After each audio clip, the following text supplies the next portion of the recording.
Hello everyone, in this video we will learn how to save column chart as a picture quickly in Excel. So let's start this my Excel and here you can see I have a data and with a column chart and this column chart I'm going to save quickly. Simply click on the chart and right click on the mouse and click on the save as pictures. And here you can see the save as picture dialog box is open. Select the destination where you want to save the picture. So I select here the desktop. Then change the file name. So edit you can. So I enter here the column pictures. Okay. In save as file type, the PNG is default selected. If you want to change the file type, just click on this drop down arrow and you can select here JPEG, GIF and others. Okay.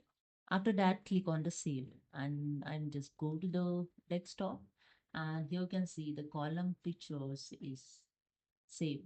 Okay. Just simply double click on it and here you see your pictures is saved, column pictures. Okay. So this is a way you can quickly save the column as a picture in Excel. So hope you understood. If you like this video, please subscribe. Thank you so much.